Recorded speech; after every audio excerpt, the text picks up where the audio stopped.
What's going on, everyone? Welcome back to the Peru Travel Podcast. I'm your host, David Kozlowski. Alongside me, Charlie Thompson. We just got back from Peru, and today we're going to break down our top 6 tips on things that we learned from Peru. And if you've been listening to the show for any length of time, you know that this was my first trip to Peru, so it was absolutely unbelievably incredible. But you've got to listen to these 6 tips, Dave. Kick us off here. So before we get started, there are 6 things. There's a ton of things that we learned in Peru, but there's just not enough time in the episode, so we might come back to this in the future. But right out the gate, we're going to go ahead and hit a couple top things that we think are notable facts that maybe you should consider when you're going to Peru. And the first one on my list is pretty silly, but the pizza sucks. The pizza absolutely is atrocious. And you're thinking, like, why would that matter? Why would that matter? Well, because when you go no, actually, you're thinking, how does someone screw pizza up? Like, how do you literally screw pizza up? Because I don't think anybody in their right mind could actually do that. But there's actually a reason why that the pizza does suck. Why is that? Well, most of the places don't typically have real mozzarella. So that's traditionally kind of the issue that we're running into there. But that being said, like, I think it's weird. Like, I'm not going to go to Peru to eat pizza. And I get there's so many cultural people out there who are like, I would never go to Peru to eat pizza. Trust me, 10 days of Peruvian food, you're going to want to eat some American food. And pizza is one of those things that just tastes like garbage. Even the burgers, though. Like, most American foods don't really taste that great anyways, but the pizza was god-awful. And so we were there, and I remember it was like, what were we, like 8 days in? And I was like, I literally just want like a taste of home, just a little taste of home. And I'm like, guys, let's go get some pizza. I mean, you see the pictures down there. They all look amazing. All the pizzas, they look great. And David and Kevin were both like, dude, no, the pizza sucks. I'm like, yeah, right. Like, look at it. It looks amazing. And lo and behold, they're like, well, let's go try it. And it was terrible. Yeah, it definitely doesn't make your stomach feel good after. I mean, really, the taste is kind of like a salty texture to it, almost like the cheese, just like, it's just not that good. I don't really know how to describe it. Try it, I guess, right? Like, go give it a shot, but definitely don't expect it to do wonders for you. Yeah, try to prove us wrong, but you won't be able to. Yeah, there is one place that you can go that we had pizza, though, that is good. In Cusco, only in Cusco did we have pizza that was good, and it's a Starwood Preferred Guest hotel. It's like $300 a night. Yeah, what is the name? Do you remember the name of it? I don't remember, but it was a former like conquistador castle. That's right. Why don't you take a quick second to look that up while we transition to the next one, and then you can jump in and tell everybody what awesome hotel it was that actually cooks legitimate pizza with mozzarella cheese. But we'll get back to you on the hotel. Now, the next one on the list is, again, an interesting one. It is Rainbow Mountain is overrated. I know all you Instagram followers out there are going to hate me saying this. You're going to absolutely despise the fact that I'm preaching it. Rainbow Mountain is not as cool as what everyone thinks it is. And it blows my mind how many people are like posting these photos on Instagram like, oh my God, it's the most beautiful thing ever. Yeah, it's kind of cool because the rocks are different colors, but really at the end of the day, it's a mountain. It's highly touristy. Tons of people are there. The hike in is god awful. I don't recommend it to anybody. And it's just, for what it is, it's just not that great. You're at a high elevation. You're sucking down wind to get up there. And I guess I'll have Charlie kind of explain a little bit of his experience because he was struggling. And mind you, another mistake we made, which we'll definitely talk about coming up next. But Rainbow Mountain, definitely overrated. And give me the reasons as to why you think it's overrated, Charlie. Well, first of all, it's a little bit of a boring hike. It's, you start at 14,500 feet, somewhere around there, which, like you mentioned, you're sucking air, and then you're climbing up over 16,500 feet. The second reason I would say is it's not really that spectacular. Like, it's a mountain that has a little bit of color to it, but honestly, the photos you're seeing online are very photoshopped. I mean, they are putting the color in there, and it's just, it's cool to see, but it doesn't blow your mind like you think it should. Yeah, I think that's a true testament of what you say. I mean, that's kind of what we see in life in general, is we see like all these famous people and their their life is very glamorous. And that's something that even you said before we started the show. You're like, oh, this person's life looks amazing. And I was like, yeah, all the cool kids' lives look amazing. And really, at the end of the day, I think this is one of those moments where people want to go for the Instagram photo, or they want to go with that nice selfie. And really, at the end of the day, this is not something that I would say, hey, we sell this trip. If you want to do it, we're going to make sure you have the best time going to Rainbow Mountain. There are a couple of things that we incorporate in it to make it a better experience, unlike the rest of the companies out there.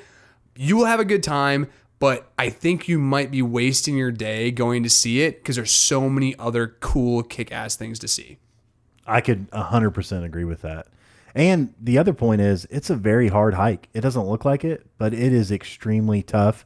And especially for those people that are out of shape. I mean, not everybody is in immaculate shape when they go on hiking trips. And I'm one of those people that was not in great shape. This rock right here. I'm going to sit on this rock right here. I'm like, if I could just go 10 steps, I can rest again. And then so I'm a giant. All you guys who have listened to this show know that I'm a giant. And so it took me a long time to find a horse that they would let me ride on, because a lot of the horses in Peru Muy grande. are really tiny, and everybody kept looking at me and like, nah, too grande. Yeah, it's funny how that actually worked out. And towards the end, we ended up getting Charlie to the top, the summit, if you will, of this particular mountain to overlook the Rainbow Mountain. I didn't want to. He didn't want to, but literally at one point, it was 2 steps break. 2 steps. Can you imagine in your day-to-day life? Like, think about yourself right now. Like, get up, walk 2 steps, pause, and wait for about 15 seconds, and then take 2 more steps. If you're trying to get a burger or a cookie bar or something like that out of the fridge, and it takes you that long to get there, man, you might as well just have to think about life for a second, right? Like, I mean... Exactly. But hey, I mean, you can attest to it's not easy for people who are in great shape. That's right. It wasn't. It was very, very difficult. I wouldn't say that I'm in amazing shape. I work out on the regular, but it was definitely very difficult for me.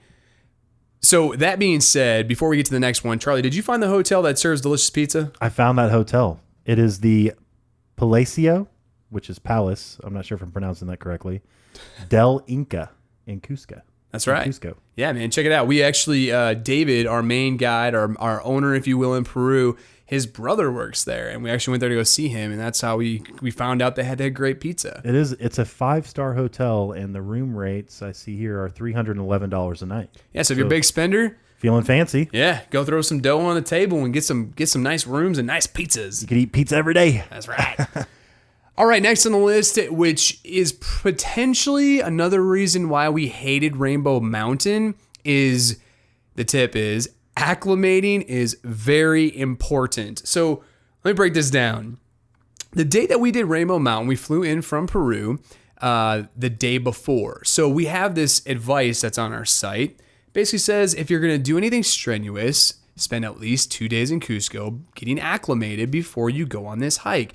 Well, we didn't take our own advice. We got there, we're like, man, we're good. It's gravy. No big deal. It's a day hike. Nah, it was the worst experience ever in terms of breathing. Now, granted, I got it done and I felt fantastic. And I don't know how that is or why that happened. I don't know if it was the meds I was taking, but Charlie took the meds. He didn't feel good. In fact, he was delirious as all get out. Kevin was miserable. Didn't take any meds, but he's used to like climbing and backpacking and things of that nature. And he was awful shape. Out of the 3 of us, I mean, Kevin was the runner, and he's the guy that's done the most amount of mountain climbing. So you would think he would be the one least affected. And actually, I think he was probably one of the worst.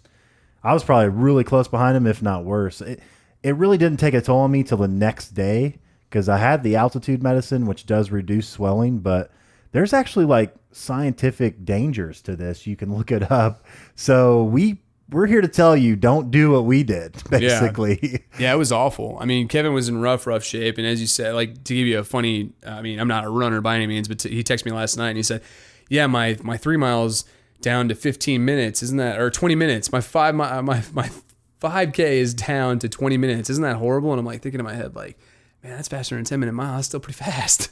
That's pretty good. For me, that's fast. I mean, I don't know about you. Okay.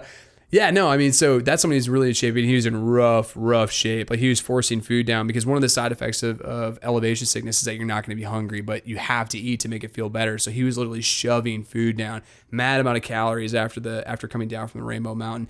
I might want to plug in there too. I said that we were different, right? We offer something a little bit different on Rainbow Mountain. So Rainbow Mountain is now offered on our form sheet. It's not something that we're advertising on the website, but when you go to book now, you're going to see it as an option in our new a la carte menu that we're so happy to roll out, because we see everyone's got a trip that they want to have, their own experience. You're going to get a customer service rep, if you will. We call them tourist experts. They're basically going to reach out to you. They're going to help coordinate with your trip. But along that, you're able to select individual options. Well, on Rainbow Mountain, no matter what you do with us, you instantly get a horse. There's no way around it. Right. You get a horse. because it's so hard. We're like, there's no way. We want people to enjoy this. You're on vacation. I mean, unless you just absolutely want to hike it, go ahead, but it's still included. Like no matter what, you get a horse. And you're not winning a prize here. This isn't a race. As we've said it once, we've said it a million times. You are on vacation. So we want to do these things for you to include a horse or a donkey on any of our trips, whatever we do, to make sure that you're taken care of and you can really, really enjoy your experience. Definitely. Yeah, that's the biggest thing we could push, right? We love taking care of people in Peru, love taking care of the people that work with us and work for us. And at the end of the day, we love taking care of our travelers, which are you guys that are listening. Super pumped. We actually got to meet, I don't want to go on a tangent here, but we got to meet some travelers, which was so cool. Like people who actually booked through us when we were in Peru, they just so happened to be there. We got to go to orientation, meet them. Lindsay and Joe. Yes. Awesome people. We're going to get them on the show. Like they're so much fun. They were literally looking at them and talking with them just made me smile because they loved everything that we had to offer. They love the passion. They've got great stories. We're not going to spoil them. We're going to let them tell their stories on their experience with Kachi. But that being said, we can move on to the next one before I keep talking about how great they are. Wait. Let me finish Rainbow Mountain with one quick thing. We may not be the best salesmen, but we're honest. That's right. We are very honest. We're very honest that is about so that true. experience. So true. Yeah, we don't want to sell you something that you're going to hate, right? And I don't necessarily know if you're going to hate Rainbow Mountain, but it might not be the best experience. And so if you have a limited time in Cusco, do not make that your top priority. Skip it. We have plenty of other tours that are awesome. Ryan Community, we're going to do an episode on that. We're going to break that down into marketing. That is literally our golden nugget. We love the community tour. Love everything about it. That being said, I do want to brag. When I got done with Rainbow Mountain and Kevin was dead, the guy who runs a 5K in 20 minutes and that's slow, I was doing squats. Just want to brag a little bit about that. You were.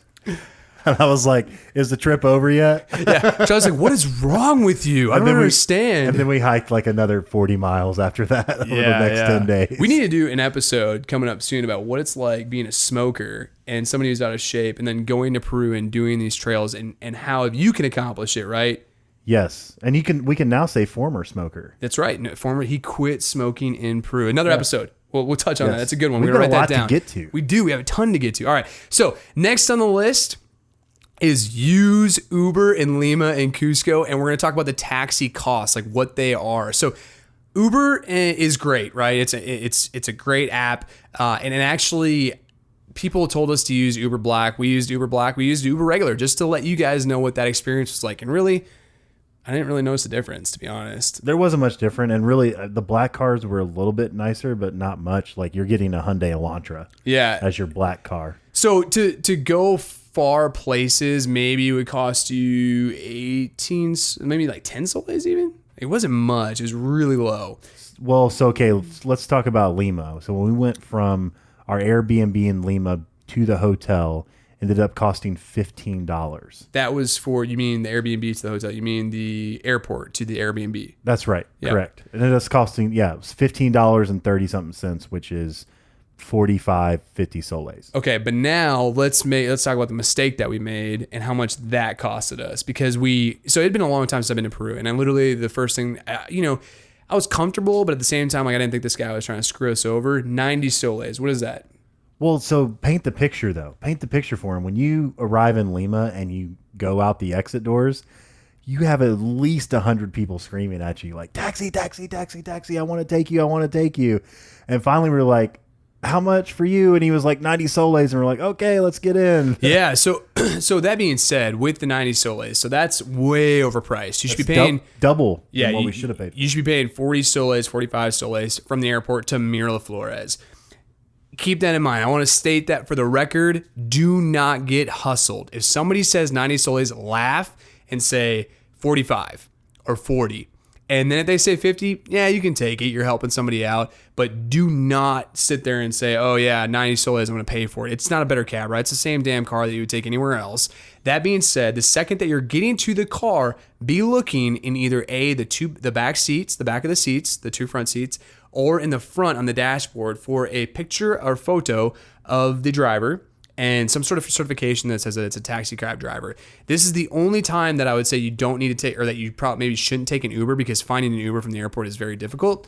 I would go the route of just getting a taxi cab, paying the 45 soles, and getting to your hotel in Miraflores. Unless you're not staying in Miraflores, if you're not staying there, I don't know where the heck you would be staying. That's like a nice place. But I say that, and I've never been anywhere else really. But Miraflores is like the big touristy place where most people stay. When you're in Cusco, same thing though.